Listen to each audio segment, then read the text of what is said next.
Welcome to episode 384 of the Tilehurst podcast. We are back in anticipation of the greatest day in a football fan's year. That's right, opening season game this Saturday against Birmingham. Absolutely cannot wait for this season to start. After the year we've had, really we're just looking forward to some hopeful performances.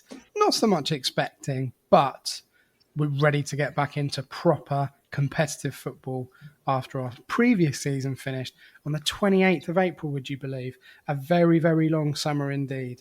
Here to mull over both the pre-season, which was pretty good overall, and of course our big, large, massive, huge season preview is of course Mr. Ross Webber.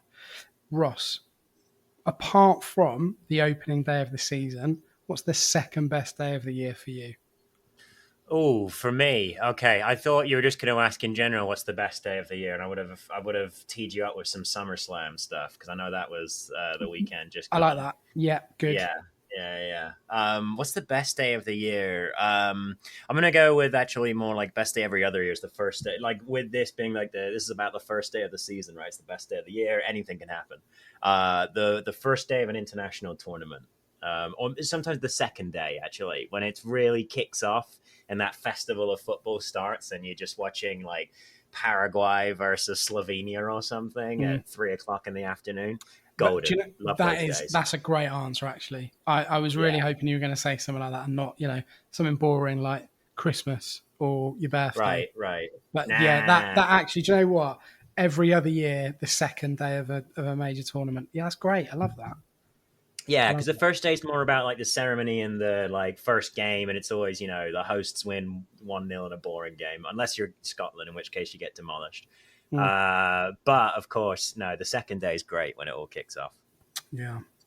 Well, we are going to get into our favourite day later on in the pod. It's quite a big one, so you might want to grab a drink and maybe a snack of some description. Right, or both. Or both. Do both. Yeah, do it. Yeah. Before we get into it, though, massive thanks as always to ZC Said Films.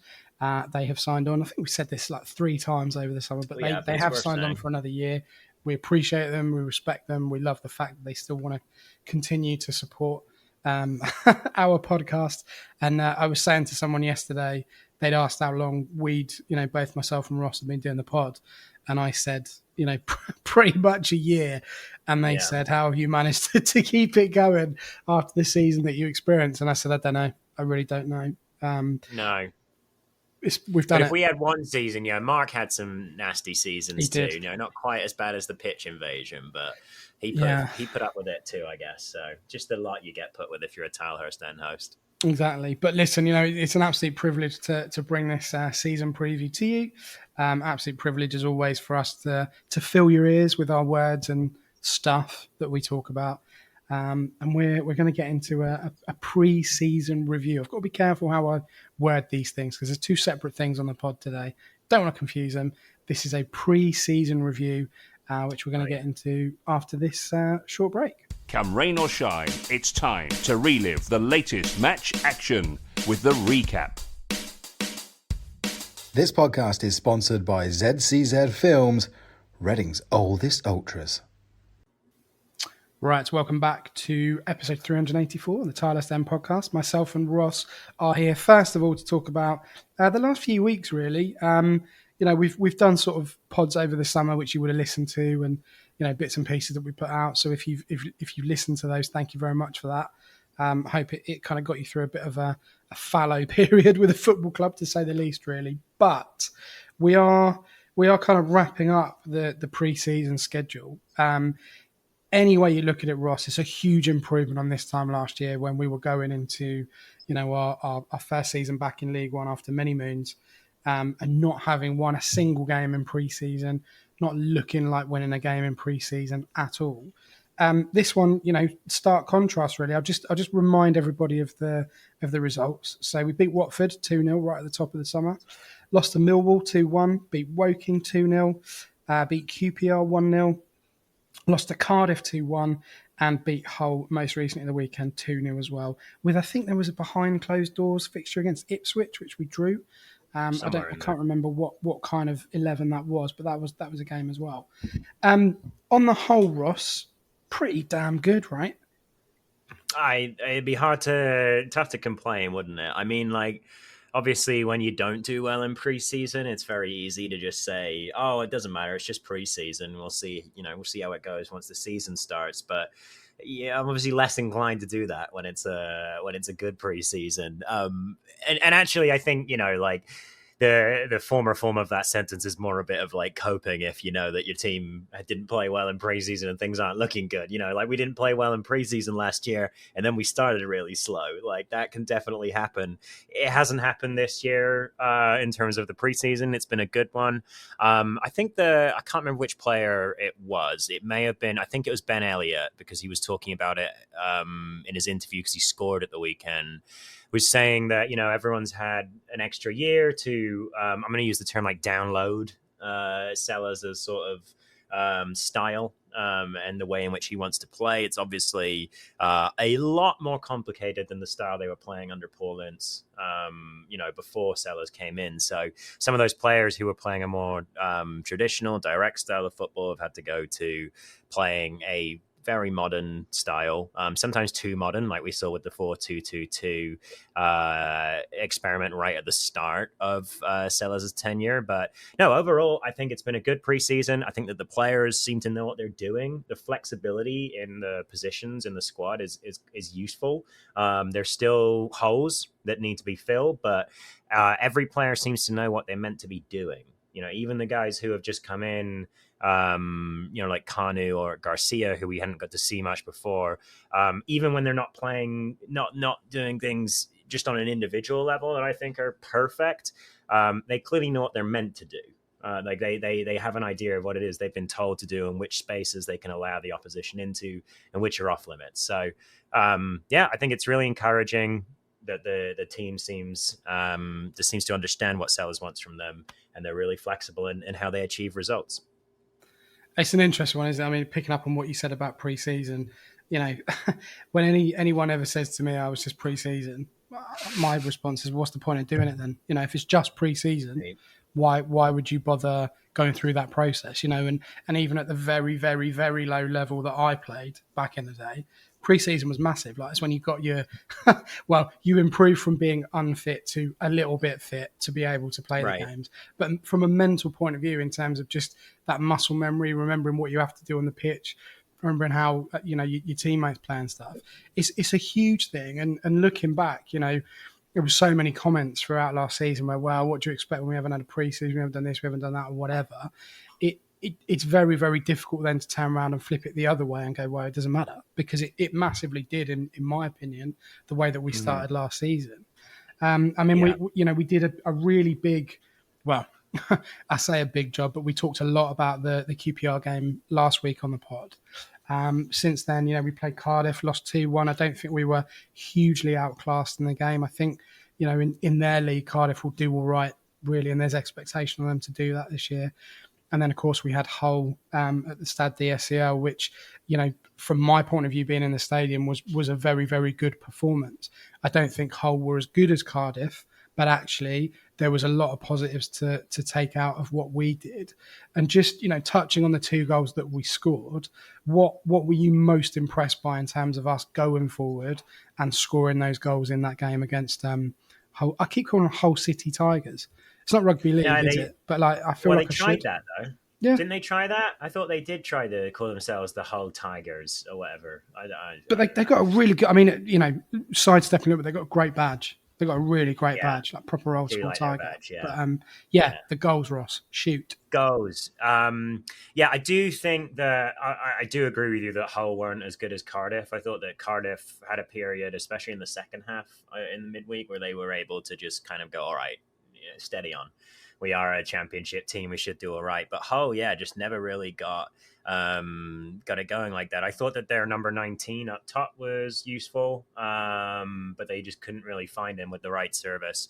For our goals, well, I mean, the first one is interesting. I've been talking about it for a few weeks now, but whether through injury, probably partly through injury, or whether through design, we keep playing center mids at right back, or at least players who are capable of playing center mid at right back. And so it's just really interesting. Ruben is obsessed with the right back area on the pitch, like both the space and the actual like person who technically is the right back. He's obsessed with it. He loves it. He loves playing with it. Wing, obviously, last season was drifting into that space. Through preseason, we've actually kind of seen him more sit right at the heart of defense, and sort of spray passes from there, let Mbenge carry the ball forward. But Michael Craig, obviously, playing right back as traditionally a center mid, drove through with his legs, and then passed the ball up. Just on that note, so that's kind of a bit of an inside joke, because Ross did. I can't remember if it was the ratings. Ratings are back, by the way. Lucky you guys. I can't remember the exact terminology, but basically, the inside joke there is that I'm the king of or whatever, the village idiot of making typos, and then Sim not editing it out properly, but just generally messing stuff up. Ross's honestly was I actually lolled out loud when I read it because someone picked it out. What did you say? Like, what was the quote? I said like I don't know. I was bashing things away, and Mbenge made me excited with his legs. And I said, what did I say? I said, Mbenge pushed forward with his legs a few times to create overloads in midfield with his legs. Yeah, brilliant. Double leg. Stupid. Absolutely. Just nonsensical rubbish that you expect from this website and fan site. Honestly, it was really, really funny. Anyway, carry on about the legs. No, it's all right. I'm going to take a short drink. No, that's all right. I'm going to refer to Mbenge as the spider for the rest of this season, the amount of legs that I've attributed to the man. So that's good. But do you see he's gone bald too? Looks good. Good look. I thought, to be fair, I thought his hair previously was good. The bald looks savage. Do you know what I mean? He's gonna take some people out. I know. I don't. That's yes. So anyway, goals. Yeah, the driving out of the right back spot as a center mid and impacting the play was something that interested me on both of those. Both of the goals came from the right side. Obviously, the first one came from Craig pushing and then really slotting a nice ball through to keep the counter attack going. And then the second one also went down the right side with Wing eventually finding himself. Wing being the deepest line playmaker in the team, eventually found himself, like all the way up top on the right side of the box, with time to loop the ball up and over. And Sam Smith just does what he does. He just continues to. He does. I was really impressed with Smith the other day. Actually, let's go here for a minute. Let's go here for a minute. I can't even remember what was the question. The goal. You asked me about the goals, right? Okay, and so Sam Smith is tangentially related. Yeah. I think he's wonderful. Sam Smith? A great player. I do. Oh yeah, he's incredible. He's an incredible human being. Fantastic player, and just having him back. Just kind of like really shows like not what Reading are missing or whatever. He's obviously played in the preseason more, but like it shows how important he is to the team. I think, and they spoke about it last season, like not having him for the first couple months of the season was a real problem. But just like the amount he does with so little is just incredible. Like he's so efficient and then if you're a young striker, just watch the man off the ball, like constantly, 100%. Regardless of when we have the ball and when we don't have the ball, he's perfect. Like it's when we don't have the ball. There's a good video from Jordan Cottle out today. He talks about how Reading's pressing structure has changed a bit in preseason, and I'm not going to go into. Are you referencing them because they reference us today? Is that what you're? It's like a kind of scratch my back. Yeah, it's a back. Okay, fine, all right. Yeah. But it is a good piece. It is good. Go and watch it. It's reading between the lines is good. That's the name of the pod, not us being clever. No, it is good. It is good. And he just lays out some of the changes that you've seen and in the press. And just to kind of like highlight one of them that I thought was particularly interesting. Last season, Sam Smith was almost always in that front line of the press, whereas against Hull, I saw him reverting as far back as like the third line at one point or its second line. So how flexible he is in understanding all of that and able to understand when he needs to cover somebody, but also not forgetting that he is a striker and that even though he gets less than 3 shots a game on average, Sam Smith, and he still bags, 1 in every 2. So yeah, I just think I think he's a great player and really important to how Reading play. And if we have him in our team, we're going to score goals. I mean, we dabbled in this. I don't know if we ever did it in the end. We did our Select 11 or whatever we called it in the summer, which are still available to listen to, by the way. But we sort of dabbled a little bit with 5-a-side teams. And for me, Savage is the joint first name on the team sheet because he's very flexible in terms of how he can play. But Sam Smith would be his other joint first player on my team sheet for a 5-a-side because anyone who's played 5-a-side as a striker will know that scoring goals isn't really the big thing. As 5-a-side, you've got to be able to hold the ball and bring other people in on each side. And Sam Smith does that so well in the games. And with the front three that it looks like we're going to be starting with against Birmingham on Saturday, which we sort of saw against Hull and, a little bit in the previous games as well, he is just incredible in that formation. And if you're, we touched a little bit on Wareham last week as well, but if you're going to play as a striker in this team, you have to do so much more than find the net and really the intelligence level of the forward players that we have, and particularly Sam Smith. And I think Wareham's getting there to some extent, has to be really good football IQ in terms of, I'm not just going to take pot shots from wherever I want on the pitch. I'm going to be able to use this ball. I'm going to be able to run. I'm going to be able to move off people's backs and kind of go as progressively forward as I can. So, yeah, I mean, we could do hours on Sam Smith and our forward play, but it's so good to see him with a really nice head of hair. It's really thick this year. Yeah. We just talked about Mbenge's baldness, but Sam Smith has got a really nice barnet on him. He looks the part. He's going to have a cracking season. He really is. Maybe that's what's going on. They were Maybe. like, all right, look, Amadou, we've got a hair weight quota and we're over it. So you're going to have to shave it off, Amadou. Well, look, I mean, we could do another pod on pre-season, but we won't because we're looking ahead to the big leagues now. We're looking ahead to the big games. But your overriding feeling from pre-season, Ross, is what? Optimism, and I think somebody on Reading Twitter said I'm scared about how optimistic I feel, or something like that. And that's kind of where I'm at with Reading. I'm very optimistic about this team, and regardless of whether or not we're able to bring more recruitments in before the end of the month, I'm very optimistic about what this team can do.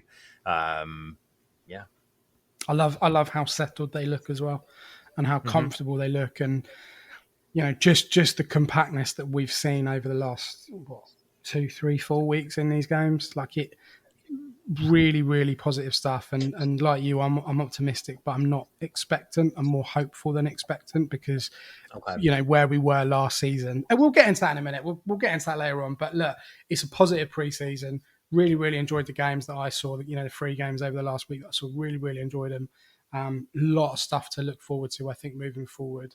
Before we do that, we're going to do a cheeky little mailbag. There's a few bits and bobs in there that aren't related to expectations and hopes and predictions for this season. So we're going to do a pretty short mailbag, and then we will move on with an overall season preview. Keep up to date with all things Reading FC. Follow the Tilehurst End on Facebook and Twitter. This podcast is proudly sponsored by ZCZ Films. Remember, if you want to get involved in sponsoring the show, drop us an email to thetilehurstend@gmail.com. Oh dear. Welcome back to episode 384. I just went to get some water quickly. I nearly missed you. I've shoved it down and I've nearly drowned myself in water, which I don't think is possible. Right, we're back anyway. We're all alive. We're all good. That probably won't be chucked out. It shouldn't be. Everyone's fine. It's live recording. Mailbag time. We have got some bits and bobs, Ross. Don't know if you've seen, but we've got a lot on what we think will happen this season. But I'll just say, actually, here at the top of the mailbag, you always have a little look before the thing. I never look at the mailbag before we come on. I think it's more fun to just, pop off about random stuff. So let's go. Good. Well, that's, and we're going to really go with random stuff straight off the bat. Milo Royal 1871. I don't think he's ever chipped in with the mailbag before, but he's quite prominent on Twitter. He put some good stuff out there. Seen him around. Seen him around. He says, The Rock or Con Air? we get asked this a lot, don't we? Con Air. Yeah. I think. Yeah. Because Nicolas Cage's hair in that is pretty exceptional, isn't it? I think they're both. He's got good hair in both of them, from what I remember. But yeah, I'm gonna go with Con Air. I'll go The Rock. All right. It's well, not that's wrestling fine. related. I just like Sean Connery. I just think he's fantastic. That's fair. If there's if there's only one copy of each in the Blockbuster, then we'll be all right then. Blockbuster. Yeah. That's incredible. Yeah. Do you know the last time I was in a Blockbuster? Okay. Austin, Texas. That was the last time Oh, okay. I was in a Blockbuster. Yeah. There is one here, not here in Maine, but there's one in America somewhere still. Yeah. So, anyway. Yeah. Well, we've done that one. There other bits and pieces as well. I mean, Greenstalk. There's quite a lot here. It's got the profile picture is a cat wearing a tie, which I think is pretty good. I don't know if you can see that. Can you see that? Nice. No. Yeah. Oh, very good. Yeah. It's good, isn't it? Yeah, I like that. Very nice. Oh no, I've pressed the profile. Wrong one. How would you rank the goalkeepers going into the season, and do you see that order changing as the season progresses?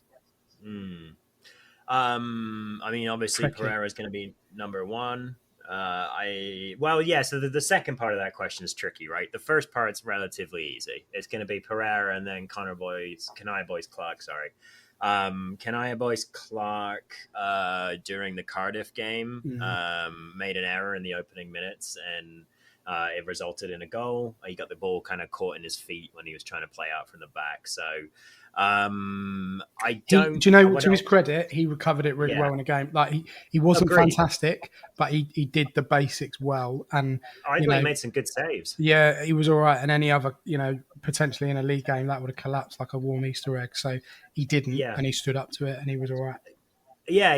And the very, very low chance that Mr. Boyce Clark is actually listening. I don't think you play poorly at all, and mistakes like that happen. And if they're going to happen, they might as well happen in pre-season. And it happened to Cardiff, 10 minutes later. So, not quite as bad, but the defender had his pocket picked as well when he wasn't paying attention to the back. So every team, or it seems like every team, wants to play out from the back now.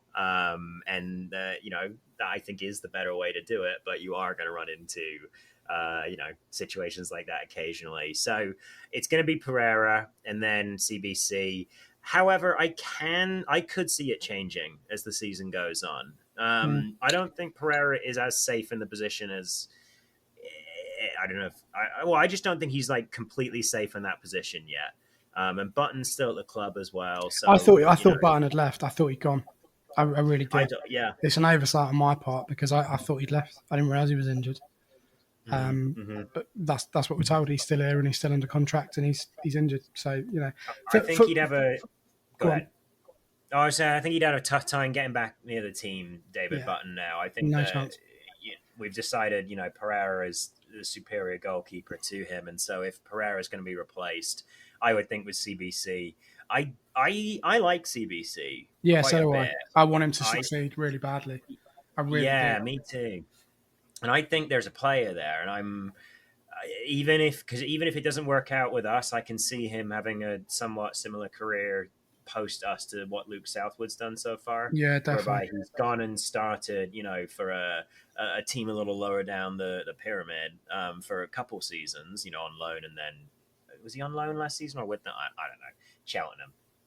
Cheltenham stuff. Yeah. But he's now gone to Bolton, I think, Luke Southwood. So he's found his way back to, like a reasonably sized team, through that. So I could see CBC doing that if it doesn't happen with us, but I'd quite like it to happen with us. I'm absolutely gobsmacked that Harvey Collins has left and he's ended up at Maidenhead because, I saw him in the early parts of last season playing for the under 21s or whatever the team is now, and he was really, really good. I was really, really impressed with him as a goalkeeper. So I'm amazed that he's dropped down. No disrespect to him, as low as Maidenhead. I would have loved him to have stayed. I really would, but that's football. There's obviously it's a longer career. Goalkeeping, isn't it? Like it's a lot of outfield players are done now by their. If they're not done by their early 30s, they're done by their mid 30s. Yeah. Because I just think football in this day and age puts such a toll on your body. but goalkeepers can obviously go a bit longer. So I think in some ways they can like afford to take a drop a little bit lower, especially because there are fewer starting roles anyway, to try and find that starting football and try and make their way up in men's football from there. Knowing that they've got a bit longer in their career to make it. But yes, tricky life being a goalkeeper. I could never be a professional goalkeeper. The mental strength you need to have nonsense. It's insane. Yeah. And it's like I kind of look at it as kind of playing cricket. Everyone's watching just you when you're a goalkeeper. Do you know what I mean? Like no one's really watching other bit like individual players unless they're really doing an analysis on them. You kind of get lost in the mix a bit. But with a goalkeeper, you're literally physically isolated from everybody else. So it's very, very difficult position. Yeah. Greenstalk goes on to say, is Garcia a real left back option for the season, or is it needs must at the moment? Short one on that one. I personally can see the vision with Garcia and want him to stick around in the club, but I think he needs a season in PL2, is what I would say. I think that I think that he had a good preseason. I think that he was helped by having Kanu down his left side.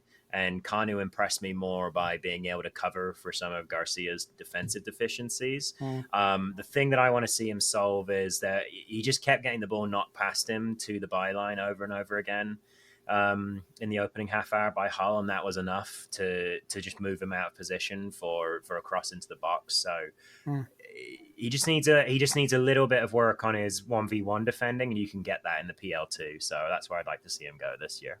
Again, I think he could be a very good player, long term, but I think it's potentially too much too soon. And I would be absolutely gobsmacked if, I say if, when, whatever, the first player that we sign isn't a fullback of some description. It has to be really that the strength and depth there is non-existent at the moment. As much as I like Craig on the right, as much as I like Rashish on the right, there are still issues on the left-hand side, and really that needs to be solved long term. He may well start on Saturday, and OP has a cracking game and does well for us. But so here's my suggestion there. People have been suggesting that as soon as Bindon comes back into the team, Kanu's going to lose his place, which I'd see the thinking there, and I won't be surprised at all if that's the case. But I also wouldn't be surprised if Garcia loses his place, Kanu goes out to left back, like Dorset last season. Yeah. A centre back playing in the left back spot, and Bindon retains his place in the team. Yeah, I mean he's going to need a little bit of time to recover from his Olympics and the kind of hectic summer that he had, Bindon. But once he's back, and it's nice to have options in various positions. Centre midfield we talked about a few weeks back. Centre backs, we've got a lot there. We've still got Harley Dean knocking around. He came on for a little bit, I think, on Saturday, to my memory. So, yeah, there's options there. And Bindon was born in 2005, so that man he's 19 years old. He's still elastic, That's pretty much where that shirt that you're wearing's from, isn't it? Was that 2004? That one? Yeah, it's right around there. Horrendous. It's right. It's a Nicky Forster special. West Coast, right? Puma West Coast. Probably the last one they did. So I mean he's as old as that shirt. That shirt is older than him. Frightening. That's so true. Yeah, wonderful. Andy Taylor, good to have you back, mate. We haven't heard from you for a little while. Can we keep that team together once the window shuts? Keeping that togetherness could be key to a decent start. If the sale was done soon, a handful of additions would be ideal to shore up. We were pretty lucky overall with injuries last season. We were pretty lucky, and we talked a little bit about that with James Oliver Pearce in terms of the injuries and the mentality around that. But, I mean, let's go back to his original question. Do you think we can keep that team together once the window closes at the end of this month? God, yeah, it is, isn't it? I do. And I say that having changed my mind a little bit, because I was somewhat surprised that Aziz is still here now, let alone, at the end of this month. I thought that given what was going on with him on the final day of the January transfer window, that we'd have a real struggle keeping him.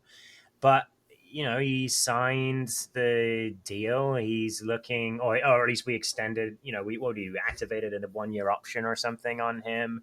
And then, he's just talking about preseason like he wants to hit the ground running and get on with it. He's not talking about, like, oh well, we'll see how it goes and stuff like that.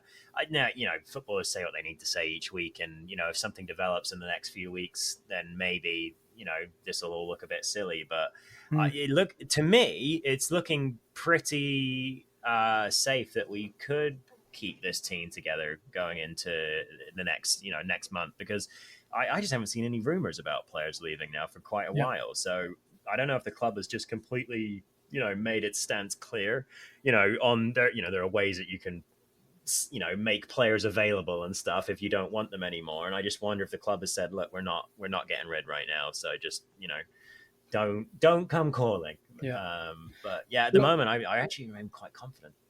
I think the catastrophic nature of the season that we had off the field last season has kind of helped us a little bit, because in my head, obviously I'm a hardened Reading fan and all the rest of it, but actually from the wider football world, they've seen the pain that we've been under as a fan base.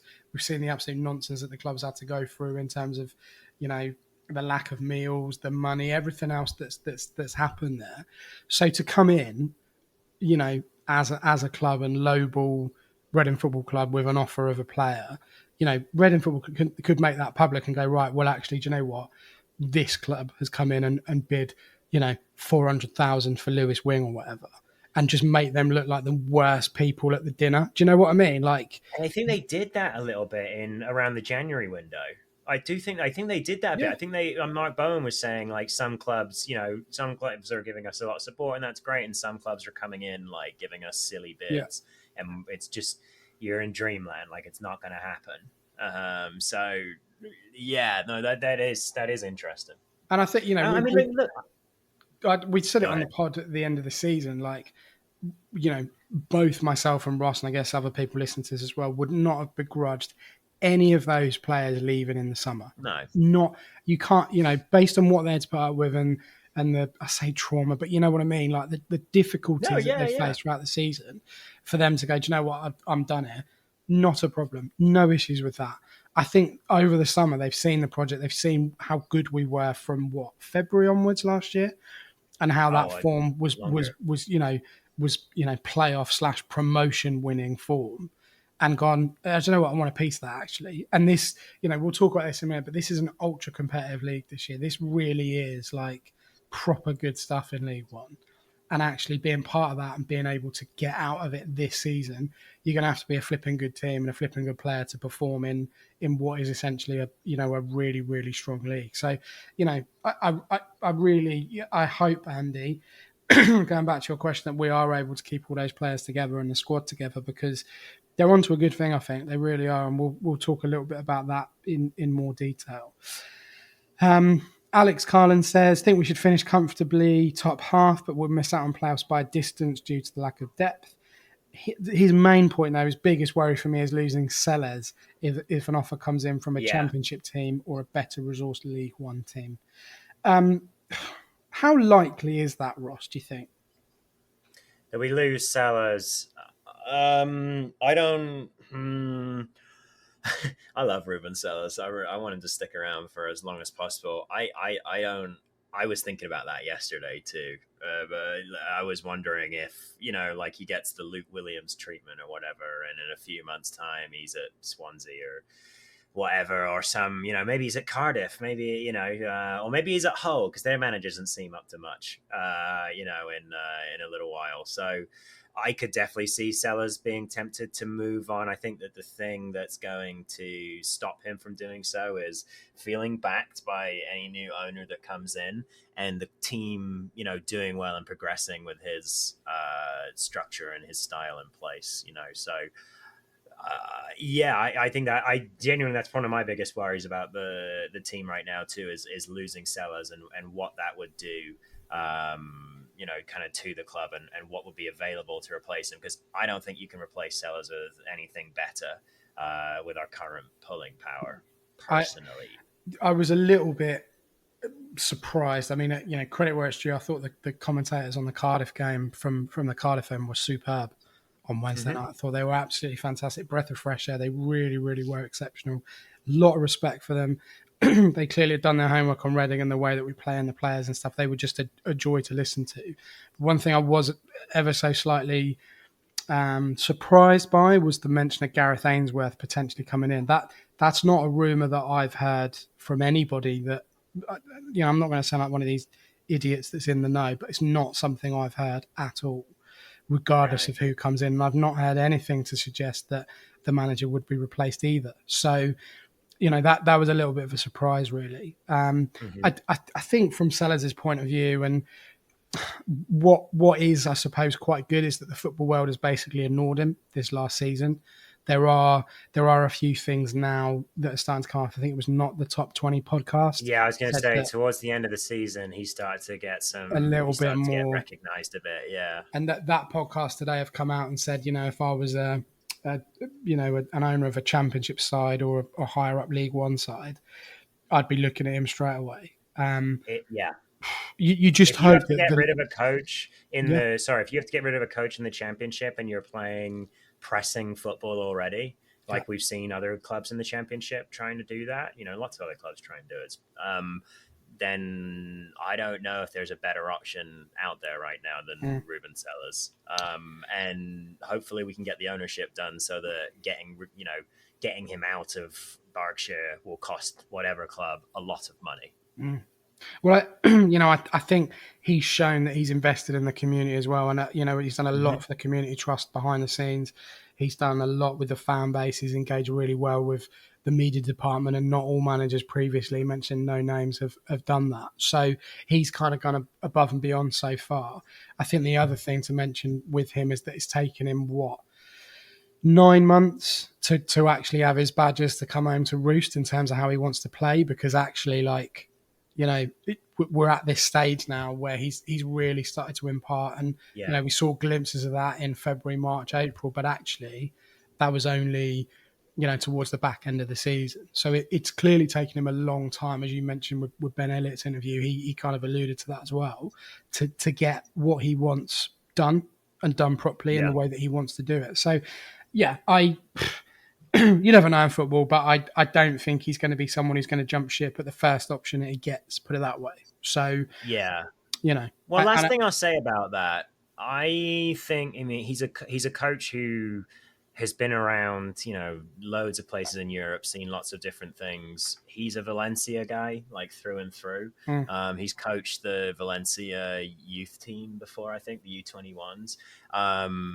My only hope with him is that he thinks that Reading is a big enough stepping stone to go from Reading, to Valencia eventually, basically. Yeah. And I don't think you need to be like a top coach to be a bottom half of La Liga, to be picked up by a bottom half of La Liga. Valencia hired Gary Neville. I know he's friends with Peter Lim, but still, Valencia have made some weird hires in the last 15. They're a very funny club, Valencia. They are. They were classic at one point. They were stunning. Oh, I love them. Some of my favorite jerseys in all of world football. The Nike Toyota one. Oh, Chef Kiss. Oh, yes. Love that. But I think that's where he wants to go, Sellers, is he wants to be the manager of Valencia. Like that's kind of what he's working towards. And so I do think that if you got Reading, let's say you got Reading back into the championship and had them challenging, in the top half of the table again, then I do think that his boyhood club might come calling, at which point it becomes very hard to keep him. Yeah, exactly. Oh, God, guys, this isn't even the most ridiculous thing I'm going to say today, that Ruben Sellers is going to manage Valencia. You guys wait until we get to the season. You wait, honestly. Yeah. If you want some statements, then you're in for a treat, put it that way. Yeah. Final couple then, more of a statement really. Peter Martyr is back in the mailbag as well. Welcome back to you, sir. I think this has been the most positive pre-season for at least the last 3 seasons. It's a very strange thing to say given we have had no new signings, but given the displays and the obvious progression over pre-season, it's exciting to see what this young group can do. Fully agree. Can't pick anything in that one. So thanks for that, Peter. And the final one comes from our dear, sweet Tom Hill from Macclesfield. Is he from Macclesfield? I think he is, isn't he? Sure. Somewhere. Yeah, we'll go with that. Yeah. Just call him Barn Cake or whatever he said the other week. Right, yeah. Was it Barn Cakes he was on about? I can't remember. Barn Cakes. Anyway, he says expectations for each of the respective cup competitions this year. God, we're in a lot, aren't we? Don't know, mate. I mean, I'm I looking can't forward to them care. all, to be honest.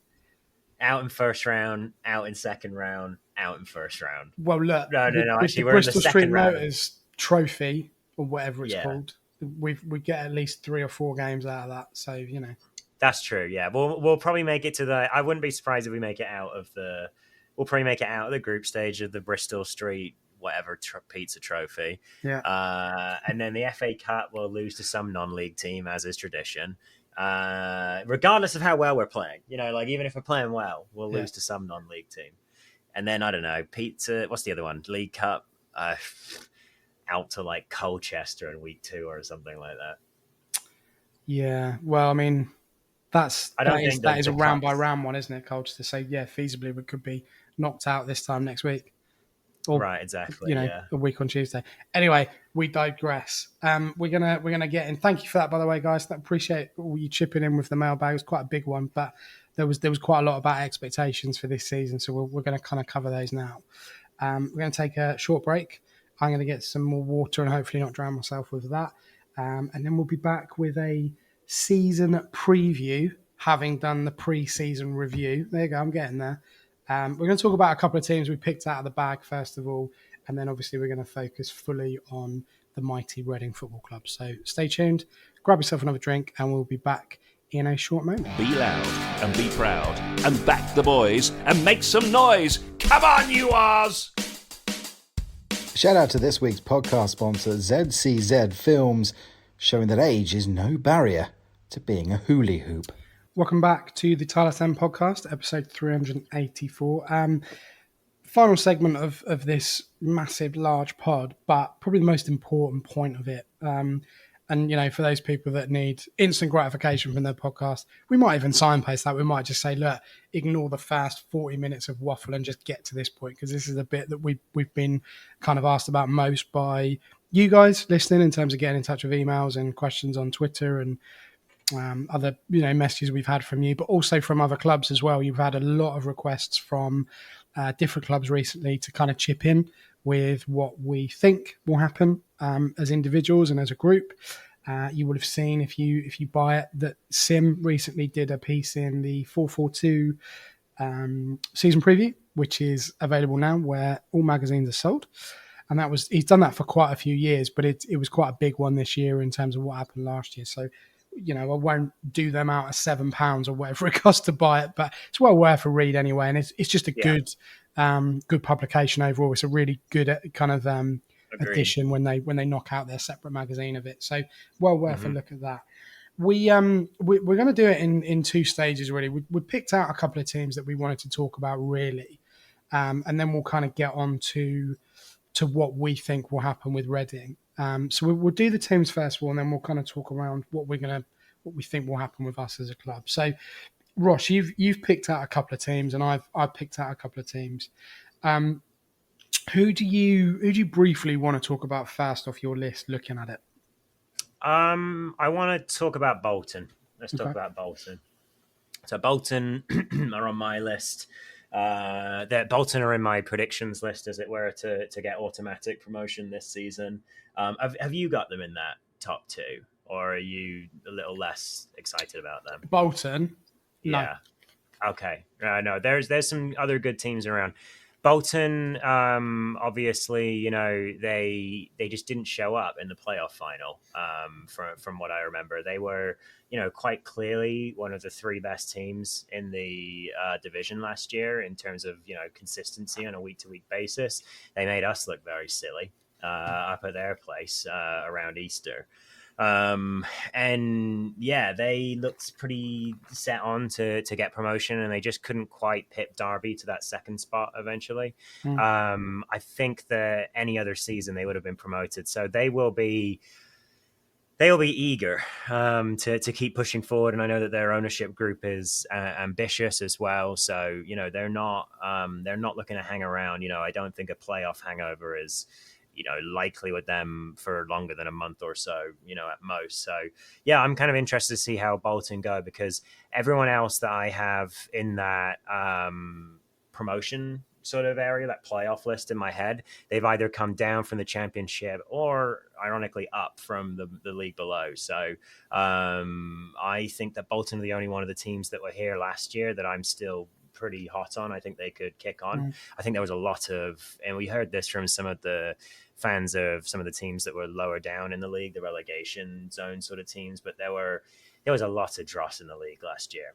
and there were a lot of, poor teams and not that many good teams, to be honest. And, Barnsley were in the playoffs so late and they just looked useless by the end of the season. And I know they've been predicted to do pretty poorly this year by some. So Bolton, for me, are the only one of the teams that were here last year, that we saw last year, we know are dangerous, and I still think they're going to be dangerous this year. So who have you got down? Me, well, I mean, you're talking top two. I have to put Birmingham in there. I'm not going to be one of these people who goes, "Oh, I don't think they'll do very well," because they will. That's my top two. It's Birmingham, Bolton. Okay, well, mine would be, and I literally feel physically sick saying this, but Birmingham and Rotherham are my top two. I talk about Birmingham first of all. So they've spent in the ballpark of £15 million, right? And they have had a pretty, I'll say impressive. I don't know if you can ever be impressive in pre-season, we said earlier, but they've had consistency. And they have got a manager who is eager to impress and eager to go out on his own in Chris Davis, who, was once with us. He was a coach with us for 7 months, I think, back in 2016. Also played for us at youth level, actually, captain the youth side that was managed by Brendan Rodgers, would you believe? What a small world football is. But he's got a pedigree. He's been at Liverpool. He's been at Celtic recently, at Spurs with Ange, who's a manager that I really, really like. And regardless of your opinion on Spurs, I hope he gets it right there. By the by, I think Birmingham, are starting to click off the field as well. Like, they're bringing the community together a lot more. They've made massive improvements to their, originally fantastic stadium anyway. I love St Andrews. I like Birmingham as a place as well, really. But it's not their stadium anymore. It's their house. Remember, they've got American owners. It's our house. Yeah, that's what Under Armour used to say every time they sponsored an English team. It was like, it's our house. It's not. Yeah. You don't say that. It's our ground. Yeah, exactly. It's our stadium or whatever. But look, whether or not they keep Jordan James, who for me could be the best player in League One, I don't think they will. I think he'll go higher up the pyramid. But they're a tidy outfit, and they've got expectations. And that if they're still not quite there in January, they'll go out and chuck another 10 million at it. They've signed Alfie May, who probably one of the best players I saw last year. A Charlton or another team that I picked out to move from Charlton to Birmingham, he must see something pretty positive in the project there. So, Birmingham will be top two, 100%. You've also got another American-owned team, haven't you, Ross? In the shape of Wrexham, the North Wales half Canadian Devils, or whatever they're called. Yeah. I think Wrexham are going to be an interesting watch this season. I know that some people are tired of them because of everything that goes on with their documentary and all those kinds of things, but I think that's just the nature of discourses, that eventually you go sour on people. Like Bellingham was starting to get it, wasn't he, over the summer? After everyone's loved him for years. Oh, he's too cocky. No, he's not. He's just you're just annoyed. Wrexham, it's an interesting one, right? Because I think that a lot of people who are smarter than me have predicted that as they start making their way up the divisions, League One is where they're going to start to stall out a little bit, because this is where they signed a lot of those players from that brought them up through the last few divisions, or from just below this area. And there's a big gulf between the bottom of League One and the top of League One. I think there's not even as much of a gulf between the top of League One and the bottom of the Championship, personally, as there is. I think League One's almost like two leagues in between. There's the big nationally relevant clubs, and then you've got other clubs around that are more sort of like conference / League Two teams traditionally that have managed to punch above their weight now. So I think it's going to be really interesting to see what happens with Wrexham this year. I do think that they're not going to. I think this is going to be the first season in the last two they don't get promoted. I don't see them getting promoted this year.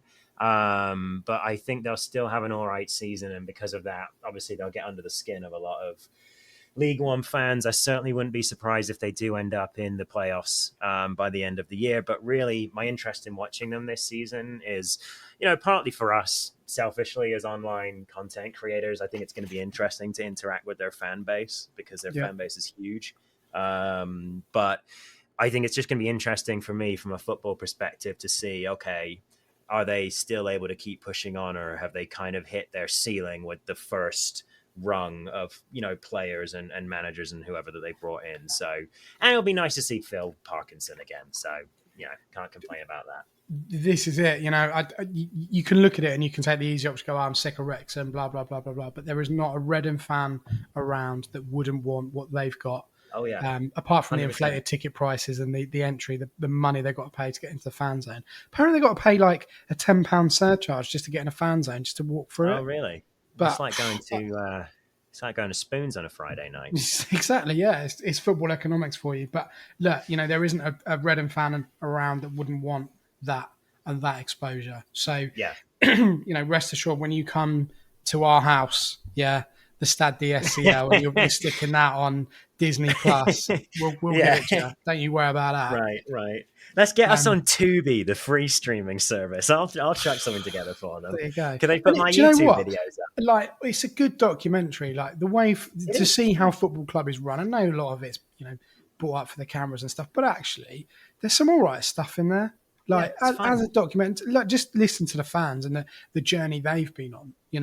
So look, Parkinson is one of my favourite players of all time for Reading.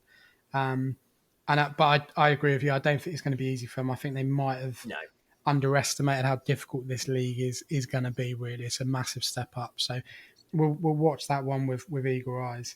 I've gone for Charlton as my next pick, and the reason for that is I don't like him.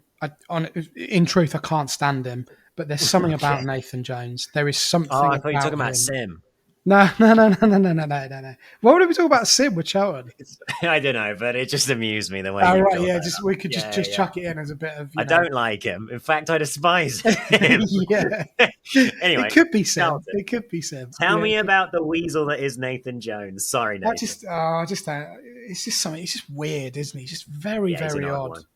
He's very strange. I think I've talked about it before. I'm from Southampton, and there's a lot of Southampton fans in my family, so they're fully aware of Nathan Jones. And that to watch him at Southampton it was an unpleasant experience for the outsider. Like it looked like someone who was just collapsing before our eyes. But by the by, I think there is something about him as a coach, and I think with Charlton, I think they had their lowest league finish last season since like the 1920s or something, which is that just blew my mind. The lowest league season or finish that you've had for 100 years, I think is incredible. They've lost Alfie May, but I still think there is enough in that team to be able to compete. And I think Nathan Jones will be able to get them moving, pretty well. Their fans are pretty optimistic that they will end up in the playoffs. But there's some good players there. Luke Berry, Alex Mitchell, Josh Edwards, those players are all right at this level, and I just feel like they will be okay. So Charlton are an interesting one for me. They won't. I don't think they'll push the top two at all, but they've definitely got a run at the playoffs for sure. Charlton are one of the other clubs I was looking at, and you've got one more for us, haven't you, Ross? Who's your last one? Yep. So the last one, one that honestly is so unremarkable. I've completely forgotten that they had gotten relegated until I don't know earlier today, honestly, because no one's talking about them. Even though everyone's talking about Birmingham, everyone's talking about Bolton, Wrexham, like we talked about already. All these other clubs.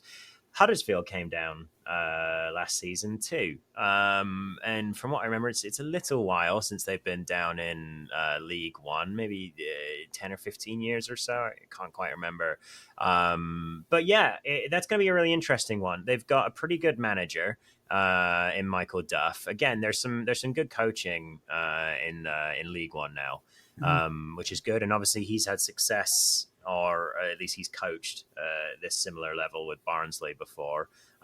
Didn't work out for him at Swansea, and so he'll be hoping to rebuild, from Huddersfield, obviously. But yeah, I'm just kind of interested to see how they get on, because I think towards the end of the season,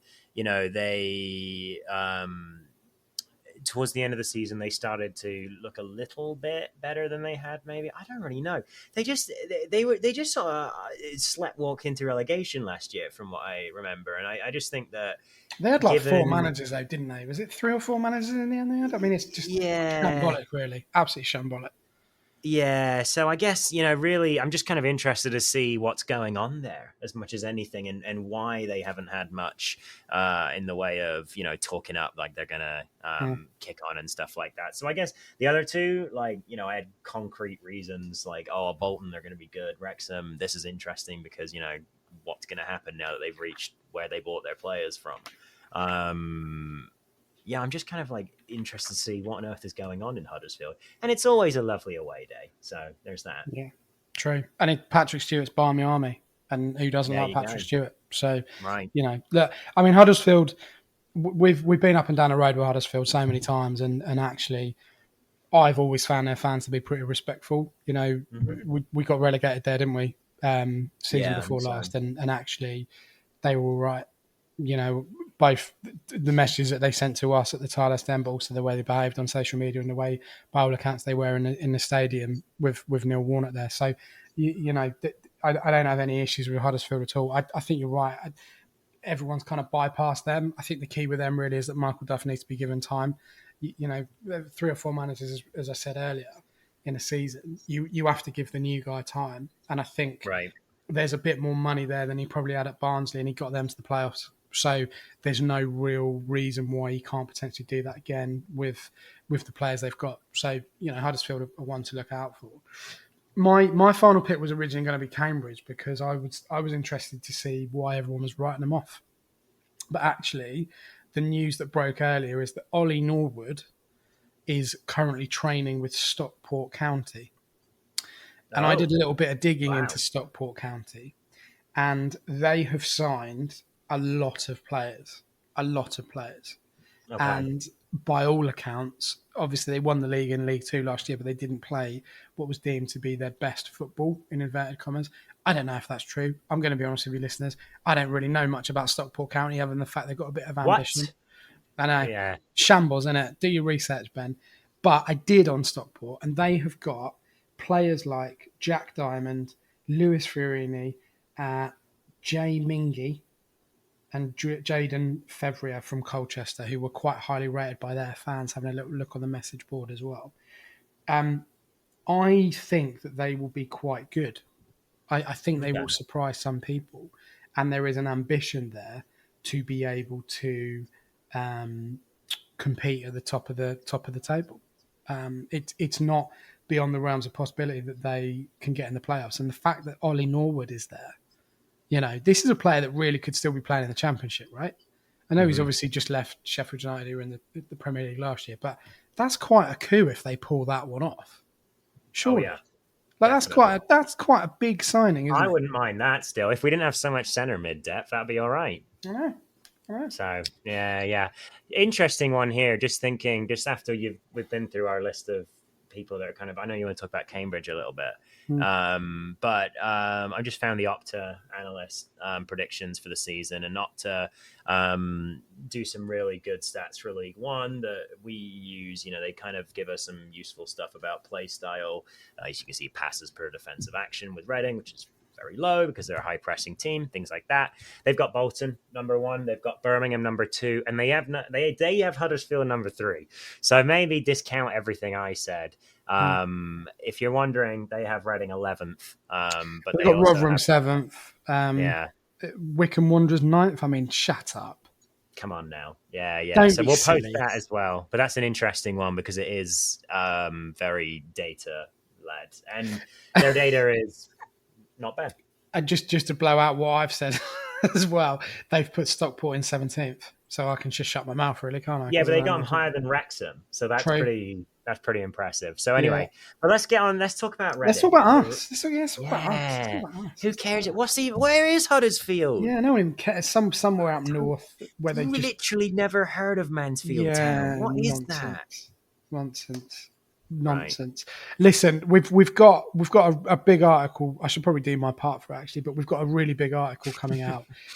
We do it every year, but the writers tend to vary based on who's around and who's chipping in and stuff. The TTE annual roundtable of the season preview, and we won't share everyone's bits and pieces on there because obviously it's going to come out and you can read it later on in the week, so keep your eyes on the website for that. But we've got a couple of questions that we wanted to kind of talk through now between myself and Ross, and then we'll leave you alone for a week and you can digest it as you see fit. But we talked about the three teams that we wanted to pick out each already. But for us, as a football club, I think it's night and day from where we were this time last year in terms of the confidence, in terms of the optimism, in terms of the hope, maybe in some quarters some expectation as well, for us to do well. I've seen a range of predictions. Some have put us 7th, some have put us 11th, some bloke on X who probably wasn't a professional writer put us 19th, which is just farcical. But there is an absolute spread. And Gabriel Sutton, friend of the show, you might have seen his stuff already, said that Reading are the most difficult team to predict in terms of where they will finish and how they will do. And I think that is absolutely spot on. I will share exactly where I think we will finish later on. But in terms of these questions, we'll go to the first one, Ross. What is your biggest source of optimism about this season? Yeah. So obviously the squad is, we talked about it earlier in this pod that they weathered a storm together last year. They seem closer because of it, and the system seems to have been well downloaded by the whole squad, let alone like the 11 players that tend to play each week. But really, honestly, the biggest source of optimism for me, less than anything that's happened in August and July, they've been on track to finish in the playoffs since November 23 in terms of how they've been playing. Like, they've been a playoff team or just outside in terms of form now for a long time. All of 2024 has been not bad from a results perspective for Reading. Obviously, there's been a few standout poor ones, like the Bolton result. But for the most part, they've been playing well for a long time now. And I don't necessarily think that's something that's going to just go away. And the thing I was thinking while I was watching preseason was, this looks like a team that's used to winning, and they like going out there and winning. And regardless of whether it's preseason or what, they just want to keep that momentum going and keep winning.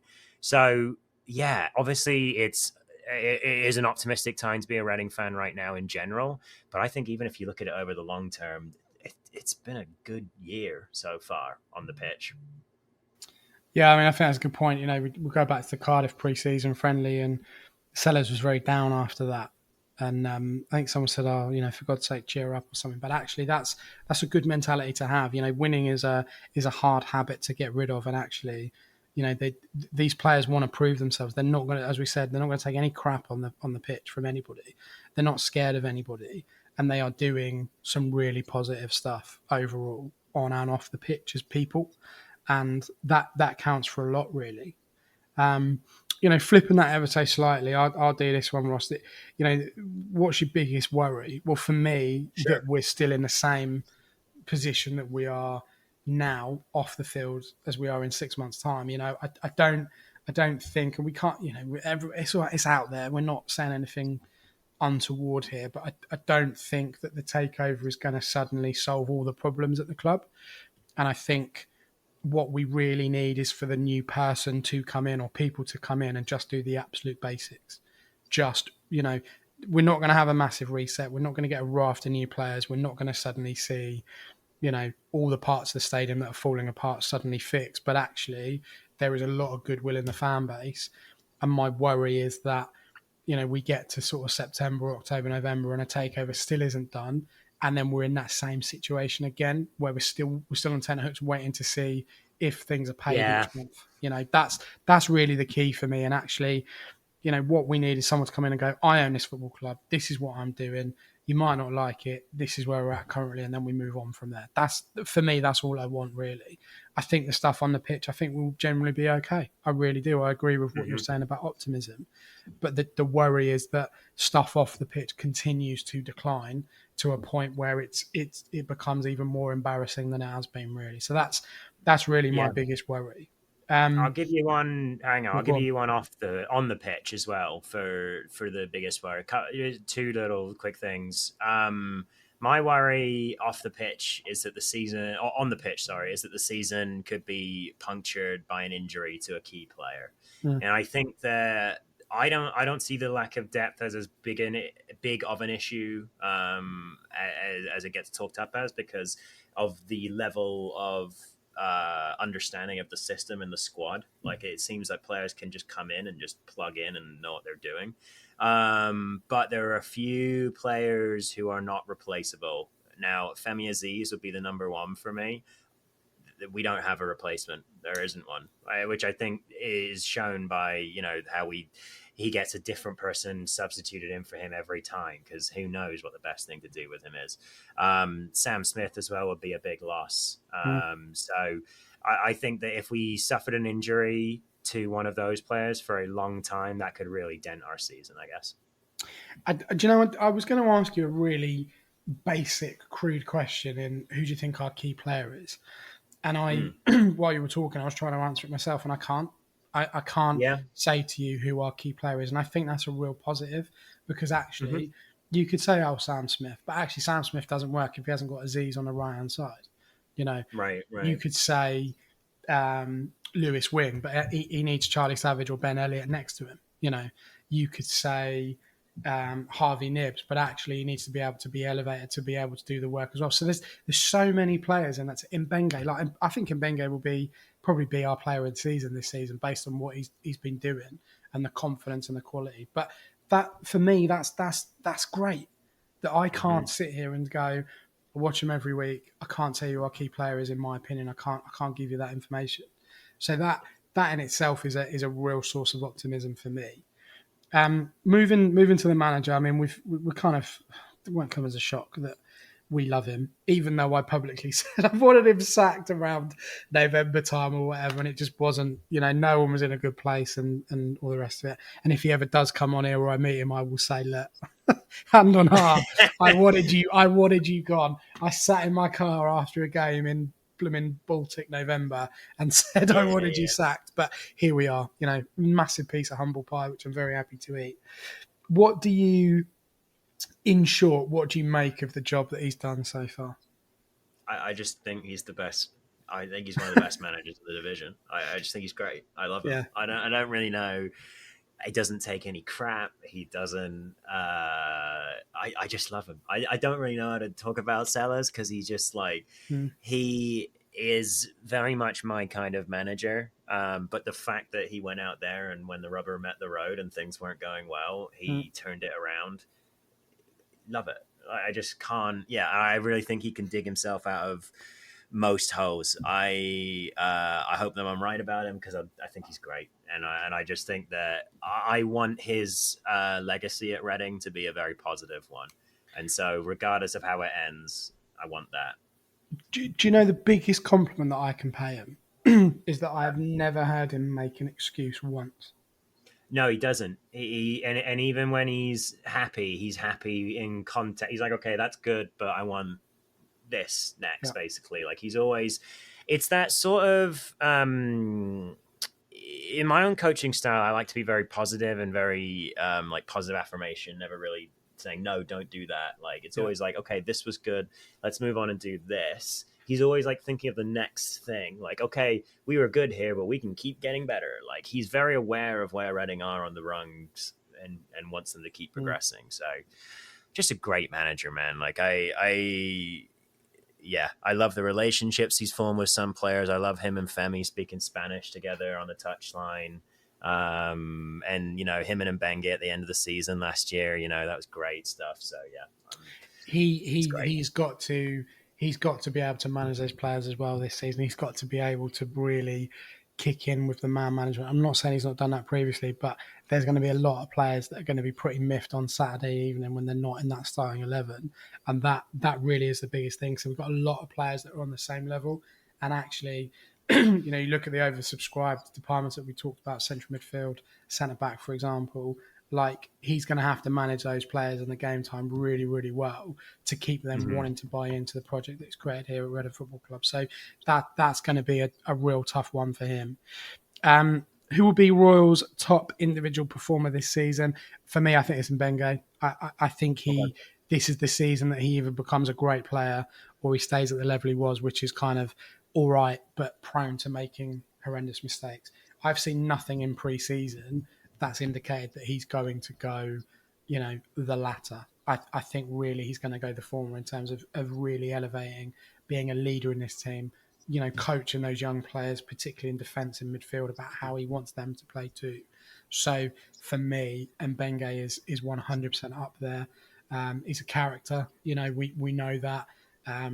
I still don't really understand where the cheeseburger thing came from, and to be honest, I don't really care. But him as a player, I've just seen a massive shift in mentality, and he's kind of stepped up where, maybe players that were experienced in that respect at the back have kind of faded out or been injured or whatever. He's really, really filled that void. And there were times last season where you think, what are you doing? Just do the basics really well.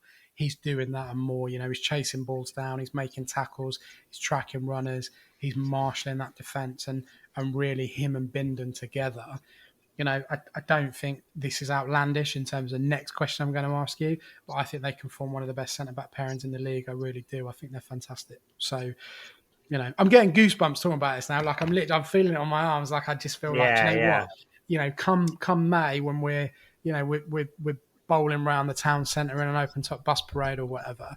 Like I'm just going to be looking at those two and going, "You've done this." Do you know what I mean? You've been a really big part of this. So, okay. Are you going to ask me the top individual performer too? Yeah, go on, and I will. I'll be generous. Yeah, go on, go for it. Okay, go on. I got answers for all of these. Don't you worry. That's my worry, though. That's my worry. That's fair. Femi Aziz, for me, is going to be the top performer this season. I think this is the season that he'll string it together for a full season. Not necessarily, not necessarily banging in 3 goals a month or anything like that. But I think that this is the season when we will see fewer substantive periods of not a whole lot from Femi. I just watched him through preseason. He's just so important to how the team plays. And he's so dangerous all the time. Goalkeepers know what he's going to do, and he can still do it. So he's a very impressive player. I had to take this. I had more outlandish predictions, so it's fine. But one of my weird predictions for Femi for this year, and I'm very optimistic, Reading fans, so just be ready. I think Femi could win the League One Player of the Season. I have been looking at the Player of the Season award and who it tends to get awarded to. Since it was started, not a one defender ever has won it, and that was Matt Ritchie, who I don't think that counts as a defender, really, personally. It's a lot of wingers and a lot of strikers, basically. I think if Femi hits 10 plus goals and assists, which is doable for Femi, in my opinion, then he will be either on the short list. I think he'd end up on the short list for the League One Player of the Season. Okay. I'd say 15 goals and assists. I just think that Femi is... I just think he's great. And if he can put it together for a whole season rather than in fits and starts, then he's going to be one of the best players in the league. Okay. Coughing. I was supposed to unmute, but I couldn't. I'm doing it again. It's ridiculous. Still not quite gone from earlier. Who will be the young player to break through? I'm going to go first. I'm going to say you Charlie go Savage. first. I just spoke. He's still a young player, right? And I still think that there is a lot to come from Charlie Savage. And I can see you rolling your eyes and shrugging. I honestly, I do. And I say it from a Welsh point of view as well. But there is, I just think there's more to come from him. I really do. And I see glimpses of it, but I can see why people get frustrated with him. I can see why he gets frustrated with himself at times. But there is an energy and a drive and a ambition there that is rare at this level for young players. And he has obviously played for Wales. He's been in and around the first team squads for national games. But I don't know. I just feel like this is the season where it's not make or break. That's a bit dramatic, but I just feel like he can really kick on this season, and I hope that he can do that in the role that is best suited to him in terms of being pushed up a little bit more up the pitch. Really, I prefer Wing with Savage as well. I think Wing is a better player when Savage is there, but I'd like to see Charlie Savage push on a little bit more, really, in terms of both the position, but also his career with us, because I think he's got a lot to give, and I really like him as a player. I think he's really good. So No, I think it's a good answer. Who's your young player? I've gone for Adrian Akande, just based on the look. I'm not going to sit here and tell you that I've watched Akande loads, and I've seen something here. More that the situation that the squad finds themselves in that we don't have that many wide players. Yeah. Like I was saying, like you never know who's going to come on for Aziz. It seems to depend on the game state more than like there being a designated player to replace Aziz. Like, so, if we're winning, he'll bring on a defender, and if not, then he'll bring on Jaden Wareham. So I think Akande, because he can play on that right side, and he could, if he gets a run in the team at some point where he's coming on at like 75 minutes for Aziz just to run at a tired fullback for 15 minutes, then hey, chip in with like 4 or 5 goal involvements, and that would be a great first season for Akande around the first team. So I'm going to go with him. I thought he was good in the PL2 playoffs. He was very good. Yeah, I mean, there's a feasibly, you could say anyone on that team, anyone that's still at the club of that team. They, I said to you in the week, we were texting during the Cardiff game when Louis Holzman came on. I think he's a great player, right? The problem for him is that he's got 3 or 4 or 5 different players in front of him that are first on the sheet in terms of centre backs. That's the issue that we've got, really. So the flexibility needs to be there with some of these players, and I really, really want to see long term our team filled with the under 21s that Noel Hunt's currently working with. That's the dream, right? You bring them through the Reading Football Club, where football and all this kind of stuff, have that legacy in mind to be able to do it. So you could say any one of those players. You really could.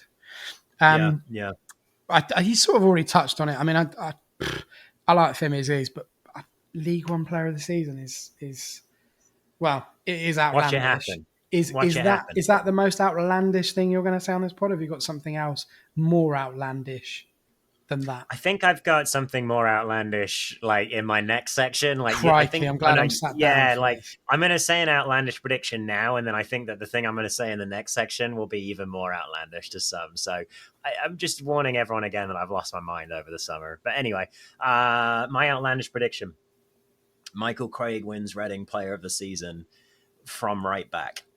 I'm kind of obsessed. Hold on a second. Right, because I'm not laughing because you said that. I'm laughing because you just said that Femi Aziz is going to be League One Player of the Season, but now you're saying Michael Craig's getting our Player of the Season. Make it make sense. No. Because we're all used to Femi, right? We know what he can do. We've seen it for a while now, but the league hasn't. Michael Craig, obviously, he was a very important part of Reading steadying the ship last season. He came into the team around November, played some good football, but in a centre mid spot. And as I keep talking about, Ruben and his obsession with sending centre mids out to the right back spot has now led us to seeing Craig there against Hull. I think we're going to see more centre mids at right back as the season goes on. And if Craig plays the way that he played against Hull and kicks on, then he could hold down that spot for a while. And hey, it's an outlandish prediction. I'm going to make a suggestion that Craig wins the Reading Player of the Season from there, because when you're playing at that position, you're driving forward, you're doing exciting things on the ball, but you're also putting a shift in and running around and tackling hard and all that kind of stuff. And Craig is probably the most broad-shouldered of the 3 young centre mids that we brought in last season. So I think he might do all right there. So that's my weird, outlandish prediction. I like Michael Craig at right back. I said that at the weekend. I thought he was very, very good. He did all the things I like a right back to do. There was elements of him, and this will be potentially a bit of a tired cliche, but I've not seen this for a while. He was very Murty-esque in how he played. He wasn't afraid to get forward, but he did all the simple stuff really, really well. And I really liked him in that position. Player of the season is Outlandish. Put it that way. That's what we're saying. Yeah. I don't have an answer for this question. Oh, okay. I feel like the third kit might be like light blue. Is that outlandish enough for anybody? I don't know. Yeah, right. Yeah, from David, from your man on the inside, Mo Kamara. Yeah, Mo Kamara. Yeah, exactly. I honestly, I legend. don't know. I need to think about it. I'll have an answer by the end of the week. I will before this article comes out. Well, let's move on to the next section because I've got another outlandish prediction, and we'll use that. Right, what is that? Okay, so this is the kicker, isn't it? Really, if you've switched off and you're not interested, this is the last bit you want to listen to. So, God, we're on 38 minutes for this section. Time flies when you're talking nonsense, doesn't it? Yeah. How will Reading's season play out, and where will we finish? Okay. All right. Well, that kind of that's fine. That kind of goes into the question I thought you were going to ask. So look, unless the only issue that I haven't addressed deliberately, because it's the elephant in the room, unless the fullback issue is too much to overcome, and I'm pretty much entirely speaking about the left back position. I still need to be convinced that we've got a player who can really give it the beans there. I'm expecting kind of a middling start. Given the tough opposition, we got to play Birmingham away on the first week. August is horrible. August horrid. Yeah. So I'm expecting kind of a middling start, but I think they're going to kick on, and I think they're going to do all right, and I think they could be well placed by January to hit a decent, like a decent finishing position. I do think that squad depth is going to stop us from troubling the automatic spots at any point this season. I don't think we're going to get close to that because I think the start's going to be slow, and I think that we just don't have the depth for it right now. I don't think playoffs are out of the question at all for this team, though, because, like I said earlier, they've been playing well now for like 6 months. They've been playing well for a while. So I think this team finishes 4th or 5th, something like that, personally. And so I guess that's my outlandish prediction. Going into just, I'll broach to the next bit is, who's getting promoted, and I'll give you the outlandish prediction that I have Reading in the 3rd spot there for getting promoted out of the playoffs. So that's your prediction. What will you be happy with as a Reading fan in terms of a league finish? A consistent season that sees us finish higher than 10th, basically. I want to see us finish higher than 10th. I think the team is good enough. I think the manager's good enough. I think that the consistency's there, and the only thing that could stop us is if the ownership thing throws another wrench into the on-field plans, basically. But look, I'm sure this will be laughed at or whatever. I really think Reading have got a very good chance of getting promoted this season, even with the squad they have. I just don't think this league is that great. I'm sure I'm wrong. I'm sure I am. But that's where I'm at right now. Yeah, I mean, I would disagree with you and say that in terms of quality, difficult to know because you never know really how the season's going to start. But in terms of potential, I think this league is a lot stronger than it was last year in terms of those. That's true. The clubs that have been down there for a long time. And we know historically it's difficult to get out of this league. It wasn't easy for Portsmouth, who spent a heck of a long time down here. Sunderland as well. It wasn't easy for them to get out of there. Charlton have been down there for a long time. Bolton are finding the hard way that it's very, very difficult to get out of this league. So, historically, this has not been an easy league to get out of. I just think when you're looking at potentially the top 12, 14 teams or whatever, or teams finishing 14 and higher, there is very little between them, and I think we are going to have to find our groove pretty quickly, i.e. before the first international break, to be able for me to go, do you know what? I think we're going to be up the top there. For me personally, I honestly think we'll finish around 12th, 13th. And I know that's probably sitting on the fence in terms of literally splitting the difference of the teams. But actually, I would be really, really happy with a fairly bog standard, uninspiring season that kind of cancels out the chaos of the last 2 or 3 years that we've had at this football club. So I would settle for mid-table 100%. I'd be very, very happy with that. What I don't want to happen is for us to be dragged into the relegation zone like we were last year, because that was genuinely really stressful. I don't see that happening this year, because I think there is a lot of teams that are going to really struggle in this division now, and I don't think we're in that ballpark at all. I'm just not sure about how well we're going to cope, like you say, with the injuries or the suspensions or whatever we've got in terms of missing components in our team. So, yeah, for me, 12th would be fantastic, but realistically, anywhere around that mid-table, it would be great. If we can really push for the top, fantastic. Happy days. This is good though, because we've got we've got opinions that are at either end of the optimism scale. I'm for not the club right now. Mine, as I said repeatedly, is more hope. I don't have any expectations on this team at all. I really don't. And the reason for that is because of how it's gone over the last few years. For me, it's pointless having those expectations at the moment. What I want to see is a settled football club on and off the pitch that has clear structures in place. This is the plan. This is what we want to see. This is what we want to do. We still can't sign players for money, so that's out the window altogether. It's just about selling that project to, realistically, fans that have chosen to stay away for whatever reason, and fair play to them if that's what they've chosen to do. But also any potential players coming in on loans, frees, whatever. The project has got to be sold to them. This is a stable football club, and we're going to show it by doing X, Y, Z.